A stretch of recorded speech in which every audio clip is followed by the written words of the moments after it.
అందరికీ నమస్కారం. గురుతత్వం ప్రేక్షకులకు విజ్ఞప్తి.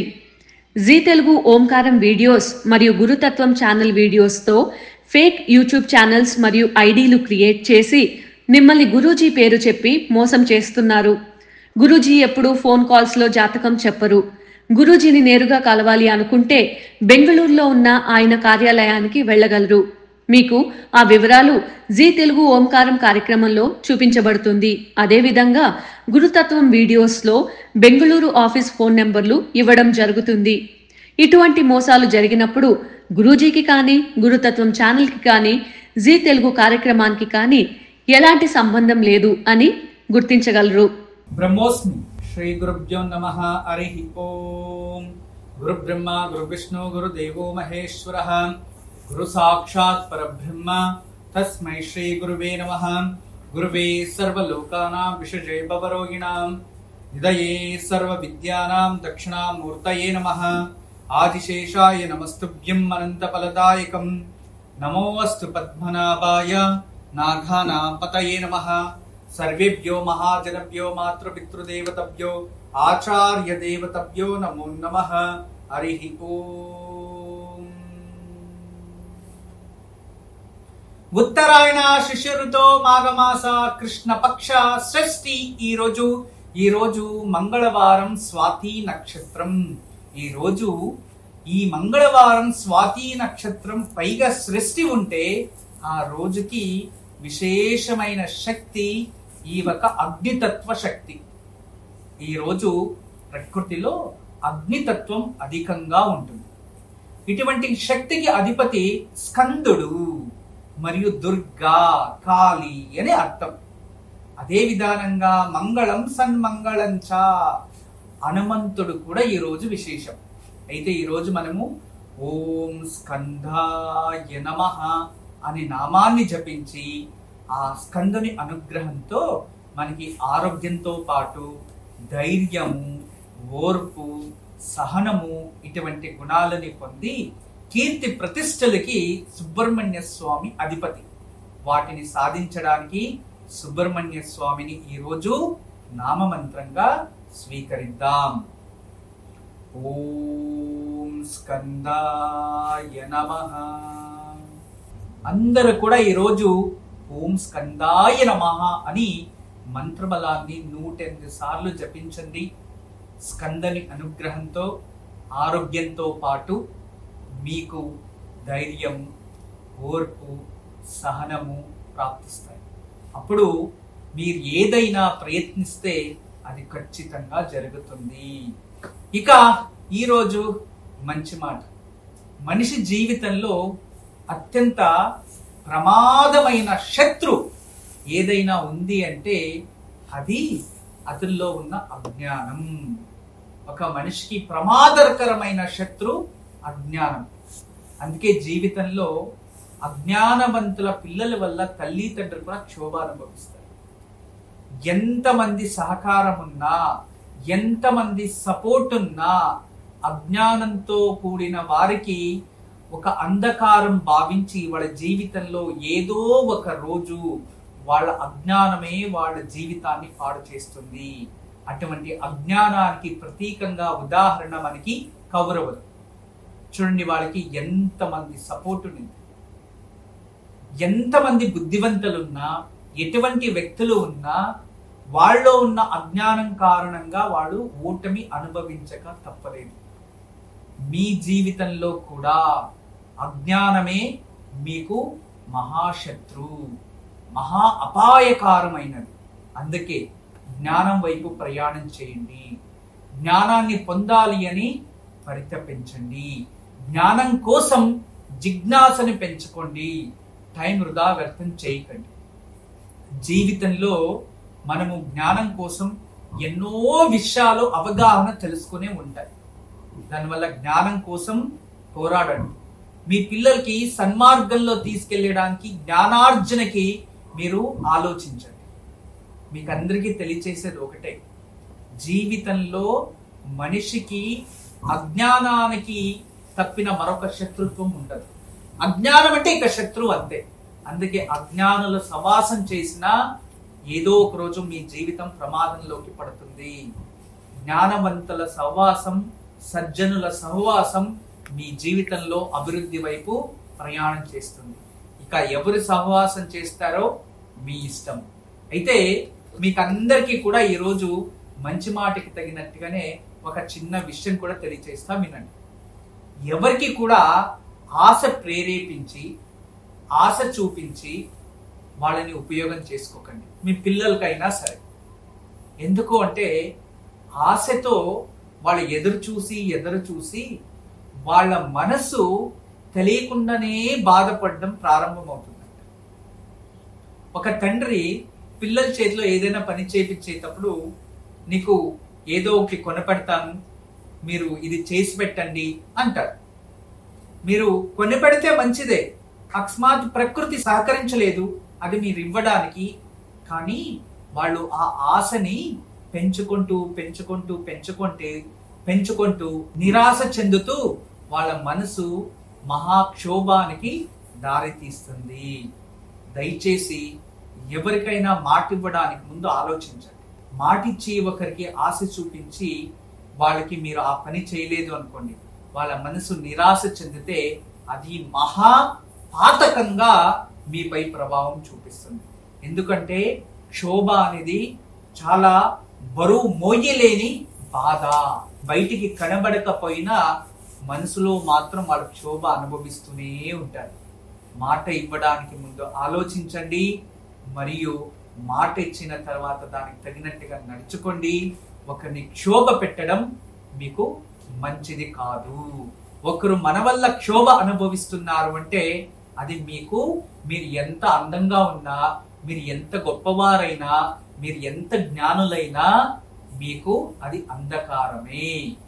దాని నుంచి ఆలోచించి మాట ఇవ్వండి, మాట ఇచ్చిన తర్వాత దానికి తగినట్టుగా నడుచుకోండి అనేదే ఈరోజు మంచి మాటకి సంబంధించినట్టుగా ఒక విషయం. అదే విధానంగా ప్రయత్నే ఫలస్య. జీవితంలో మనం ఏదైనా ప్రయత్నిస్తే అది పూర్వకంగా ఖచ్చితంగా ప్రాప్తిస్తుంది. దానికి ఎన్నో ఉదాహరణలు ఉన్నాయి. మీకు అందరికీ తెలియచేసేది ఏంటంటే, ఒక తల్లి చాలా సంతాన క్షోభతో సంతానం లేకుండా చాలా బాధపడుతూ ఉంటుంది. తను ఏ దేవాలయం అంటే ఆ దేవాలయానికి వెళ్ళడం, దీపాలు వెలిగించడం, మఠాలు వెళ్ళడం, దేవస్థానాలకి వెళ్ళడం, గురువుల్ని దర్శించుకోవడం, ఇలా చేస్తూ దీపాలు వెలిగిస్తూనే ఉంటుంది. కానీ జ్యోతిష్యుల దగ్గరికి వెళ్ళి నాకు సంతానం ప్రాప్తించాలి స్వామి, పరిష్కారాలు అంటే మీరు ఇది చేయండి అది చేయండి అన్నారు. ఇంకా కొద్ది రోజులైనాక మీకు సంతానమే జరగదు, మీ జాతకంలో లేదు అని చెప్పేశారు. ఇలా ఒకరైన తర్వాత ఇలాగే తిరుగుతూ ఉంటే అందరూ అదే చెప్పంగా ఒక బ్రహ్మజ్ఞాని, సర్వజ్ఞుడు, సర్వదా భగవంతుని ధ్యానంలో ఉంటూ ఊరూరు ప్రచారాలు చేస్తూ దేవాలయాల పుణ్యక్షేత్రాలు తిరుగుతూ జనాలకి మంచి పాఠాలు నేర్పిస్తూ ఉంటారు. జీవిత విధానాన్ని, పూజలని మరియు ధ్యానం గురించి అన్ని విషయాల గురించి అతనిలో అవగాహన ఉంటుంది. సర్వజ్ఞులు మరియు వాళ్ళు ఎప్పుడు కూడా జనాల దృష్టిలో పూజా భావనతో వాళ్ళు చూస్తూ ఉంటారు. అటువంటి వ్యక్తి వాళ్ళ గ్రామానికి వచ్చారు అని తెలియంగానే ఆ మహాతల్లి వెళ్ళి వాళ్ళకి నమస్కారాన్ని తెలియచేసి, స్వామి నేను సంతాన క్షోభతో జీవిస్తూ ఉన్నాను, నేను ఏం చెయ్యాలి, నా జీవితం ఇంతేనా, ఈ జన్మలో నాకు సంతానం లేదా అంటే, అమ్మా నువ్వు బాధపడకు తల్లి, ఖచ్చితంగా మీరు నన్నే సంతానంగా స్వీకరించండి అన్నారు. అప్పుడు ఆ తల్లి బాధపడుతూ, స్వామి మీరు పెద్దవారు, సర్వజ్ఞులు, నాకన్నా వయసులో గొప్పవారు, మీరు పెద్దవారు, కానీ మిమ్మల్ని సంతానంగా నేను స్వీకరించిన ఆ సంతానం చిన్నప్పుడు జన్మించే ఆ ఒక లాలన పాలన అనుభూతి నేను చెందలేను కదా స్వామి, ఖచ్చితంగా దీనికి మరో ఉపాయం ఏదైనా ఉంటే తెలియచేయండి స్వామి అంటే, అప్పుడు అతను ఖచ్చితంగా నీకు త్వరలోనే సత్సంతానం ప్రాప్తిస్తుంది అని తెలియచేశారు.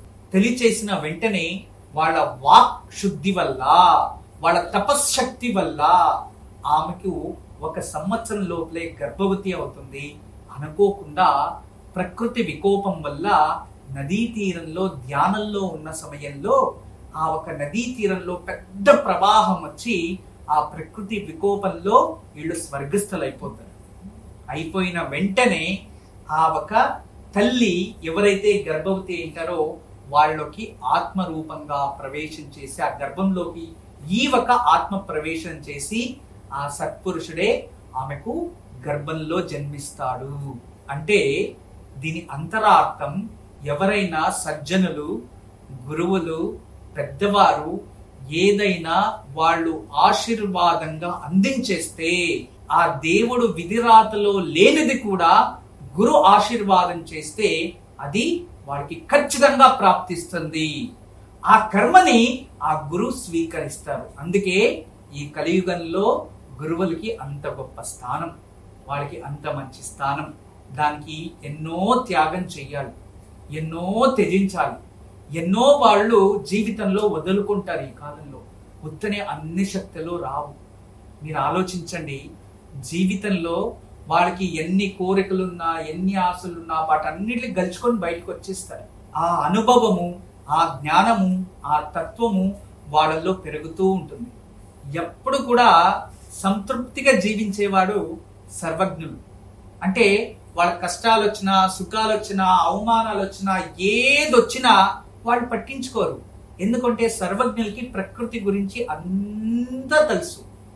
ఎప్పుడైతే వాళ్ళ జీవితం ఆలోచించండి, ఒక తేనె పురుగు కుట్టితే అది మనకి గాయమై అక్కడ వాచిపోతుంది. అదే తేనె పురుగులో ఉన్న తేనెని తీసి దానిపై రాస్తే అదే ఔషధంగా ఉపయోగం అవుతుంది. ఇది సర్వజ్ఞులకి తెలిసిన విషయం. అంటే తేనెటీగ కుడితే అక్కడ వాపు వస్తుంది మరియు నొప్పి వేస్తుంది. అదే దానికి విరుగుడు, అదే ఒక తేనెటీగ పెట్టిన ఆ ఒక తేనెని తీసి దానిపై రాస్తే అదే ఔషధం అంట. చూసారా ఎంత గొప్ప మర్మం పెట్టారో. అంటే ఎక్కడ ప్రశ్న ఉంటుందో అక్కడే ఉత్తరం ఉంటుంది, ఎక్కడ సమస్య సృష్టి అవుతుందో అక్కడే ఆ సమస్యకి విరుగుడు కూడా ఉంది అనేది ప్రకృతి మర్మం. అటువంటి ప్రకృతి మర్మాన్ని సర్వజ్ఞులు మాత్రమే దాన్ని పొంది ఉంటారు. మనము జాతకాలు చూసేయడం వల్ల, ఆ ఒక గ్రహాల్ని అనాలిసిస్ చేసేయడం వల్ల, లేదు ఇంకేదో వాళ్ళు మీ జీవితం ఇలాగే అవుతుంది, ఇలా ఈ వయసులో చనిపోతారు, లేదు ఇంకా అవన్నీ దయచేసి అవన్నిటికి కూడా ఎక్కువ ఇంపార్టెంట్ మనం ఇవ్వకూడదు. జీవితంలో సర్వజ్ఞుల సహవాసం చేస్తే, వాళ్ళు చెప్పేవి పాటించడం వల్ల ఖచ్చితంగా మన జీవితంలో అద్భుతమైన వైభోగాన్ని అనుభవించవచ్చు. జాతకాలు, నక్షత్రాలు ఇక ఇవన్నీ చూసుకొని సమయాన్ని వృధా వ్యర్థం చేసుకోకండి. దయచేసి మీరు నిష్ఠతో, మీ ఒక ప్రయత్నంతో, మీ ధైర్యంతో మీరు జీవితంలో ముందరకు రావాలి. దీన్ని గుర్తుపెట్టుకొని జీవితాన్ని సాగించండి. మీలో ఎప్పుడైతే సజ్జనుల సహవాసం ఉంటుందో అప్పుడు మీలో దుర్గుణాలు దూరం అవుతాయి, మరియు అంతేకాదు అజ్ఞానం దూరం అవుతుంది. అప్పుడు ప్రపంచానికి గొప్ప వెలుగునిచ్చేవారు అవుతారు. మీ జీవితంలో మీరు పొందాల్సిన కూడా పొందగలరు. ఈ రోజు దివ్యమైన తారాబలం మీకందరికీ కూడా తారాబలం తెలియచేసేది ఒకటే. మన జీవితంలో ఎప్పుడైనా, ఏ సమయమైనా, ఏ ఒక రోజులో అయినా, మనం భవిష్యత్తులో కావచ్చు, ఏదైనా మంచి ముహూర్తాలు నిర్ణయానికి కావచ్చు, లేదా వివాహాలకు కావచ్చు, నామకరణాలకు కావచ్చు, ఎటువంటి మంచి పనైనా, మంచి ఒక విషయాన్ని చేయాలన్నా ముందుగా తారాబలం ఉండాలి. చాలా మంది గృహ ప్రవేశాలు చేసిన వెంటనే మీకు అశుభం జరిగిందని, వివాహం జరిగిన వెంటనే అశుభం జరిగిందని, పిల్లలు పుట్టంగానే అశుభం జరిగింది అంటే విపత్తు తారాల్లో, తారాబలం లేని నక్షత్రంలో ఏ శుభం చేసినా దాని వెనుక ఏదో భవిష్యత్తులో అశుభం జరుగుతుంది అని అర్థం. అందుకే తారాబలం చూసి చాలా మంది మంచి పనులు ఎన్నుకుంటుంటారు. ఇది వేదాంగంలో ఉన్నది మరియు వేదంలో ఉన్న శాస్త్రంలో అత్యంత ప్రధాన భాగం తారాబలం. అందుకే కొన్ని రోజులు దీన్ని చెప్పి జనాలు అలవాటు పడితే వాళ్ళకి ఏ నక్షత్రం తారాబలం అనేది వాళ్ళకి తెలిసిపోతుంది. అందుకే ముందుగా మీరు మీ నక్షత్రాలని మీరు తెలుసుకోండి. దానికి తగినట్టుగా ప్రతిరోజు తారాబలాన్ని వీక్షించి మీ మంచి పనులకి ప్రారంభం చేసుకోండి. తారాబలం అశ్విని మకామూల ఈ రోజు సాధక తార. ఈ రోజు మీరు ఏ పని చేసినా సక్సెస్ అవుతుంది, ప్రయత్నించండి. భరణి, పుబ్బ, పూర్వాషాఢ, ప్రత్యేక తార ఈ రోజు మీకు అంత శుభం కాదు, కాస్త జాగ్రత్తగా ఉండడం చాలా మంచిది. కృతికా ఉత్తరాషాఢ క్షేమతార ఈరోజు మీకు అత్యంత లాభదాయకమైన రోజు. ఈరోజు మీకు శుభంగా ఉంటుంది. అన్ని కార్యాలకి ప్రయత్నించండి. ఇక రోహిణి హస్త శ్రవణ నక్షత్రం వారికి విపత్తార ఈరోజు అంత శుభం కాదు, అయినంత వరకు జాగ్రత్త వహించండి. మృగశిర చిత్త ధనిష్ట సంపత్తార మీరు ఆర్థికంగా అభివృద్ధి అవడానికి అద్భుతమైన రోజు, ప్రయత్నించండి. ఇక ఆరిద్ర స్వాతి శతభిష నక్షత్రం వారికి జన్మతార కాస్త ఈ ఆపరేషన్స్, డాక్టర్స్ కన్సల్టెన్సీ ఇవన్నీ కూడా కాస్త జాగ్రత్త వహించడం చాలా మంచిది. పునర్వసు విశాఖ పూర్వ భాద్రపద వీరికి పరమమిత్రతార ఈ రోజు అత్యంత శుభకరమైన రోజు. ఈ రోజుని చక్కగా ఉపయోగం చేసుకోండి. పుష్య అనురాధ పూర్వ భాద్రపద వీరికి మిత్రతార ఈ రోజు అత్యంత ప్రముఖమైన వాస్తులో ఒక చిన్న క్లారిఫికేషన్. ఇల్లు చక్కగా నిలబడాలి, స్ట్రాంగ్ గా నిలబడాలి, మోల్డ్ ఇవన్నీ అంటే మనకి పిల్లర్స్ అనేది అతి ముఖ్యం కదా. ఈ పిల్లర్స్ లో ఏదైనా వ్యత్యాసం వస్తే ఆ పిల్లర్స్ కూడా సమసంఖ్యలో ఉండాలి. బెస సంఖ్యలో ఉంటే లేదా పిల్లర్స్ లో లేని అంటే ఉండకూడని జాగాలు ఎక్కడైనా పిల్లర్స్ ఏదైనా వేయబడితే ప్రాబ్లం ఏం జరుగుతాయంటే వాడికి సపోర్టివ్ అనేది దొరకదు.